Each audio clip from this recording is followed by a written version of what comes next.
Halloween is by far my favorite holiday of the year, so I decided to just make a pretty casual video giving you a list of my favorite horror movies. I'm posting this on Halloween, but fair warning here, if you're sensitive to certain content, I would definitely recommend checking out this website called doesthedogdie.com before watching a few of these. Other than that, let's jump right into it. If you like weird older movies, I would definitely recommend checking out Pin from 1988. The plot follows a young boy who becomes increasingly obsessed with his father's anatomical model named Pin, who he believes throughout his entire life is completely sentient. Jonathan Banks from Breaking Bad is in it, but not in the way that you'd think. He voices Pin. Pin, it's very hard to hear a heartbeat when someone is talking. Sorry, Doctor, but I'll wager this boy has a temperature of at least 104. How much would you like to wager? How about a wool sweater? It gets cold sitting here naked all the time. If you like the old school aesthetic and you're looking for something really light, I'd suggest WNUF Halloween Special 1987, made in 2013. The low-budget dark comedy horror is stylized like a VHS recording of a local news program's Halloween block, complete with fake ads and PSAs. It's hilarious and easy to watch despite its very subtle social commentary. It is very on point. The editing and acting really makes me feel like I'm sitting back and watching TV. If you like horror comedy, you should definitely check out Taika Waititi's What We Do in the Shadows. It's a mockumentary about the lives of vampire roommates living in New Zealand, partying, falling in love, and rivaling with werewolves.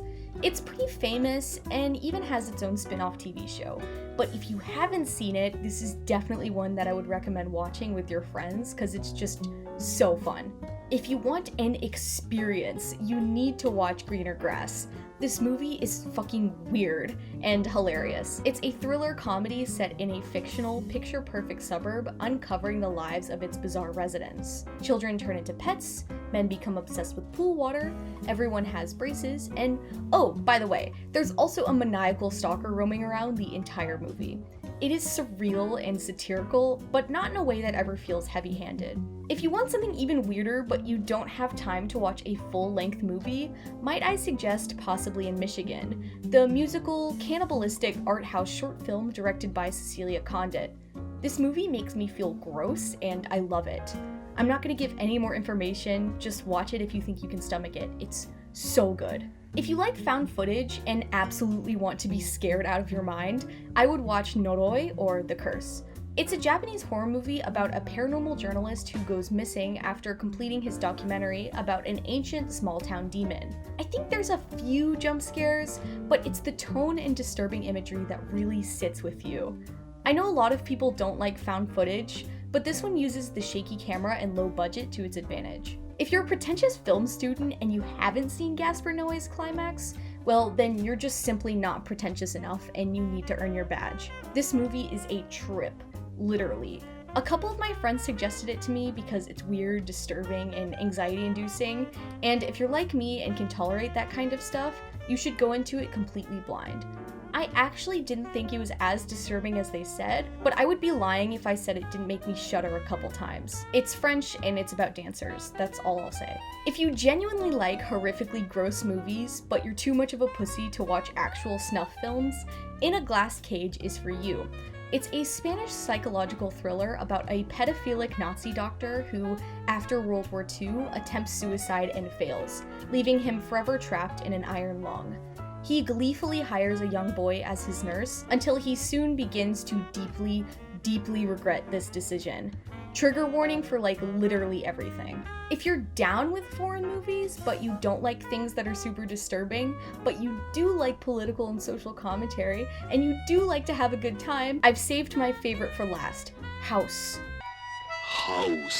I first watched this movie when I was like 10. Me and my best friend rented it from Blockbuster, and it's been one of my favorite movies since.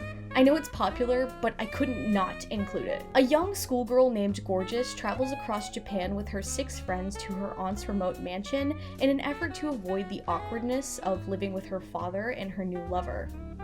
These 7 girls are named after the archetypes that they most represent: Gorgeous, Melody, Professor, Kung Fu, Fantasy, Sweet, and Mac.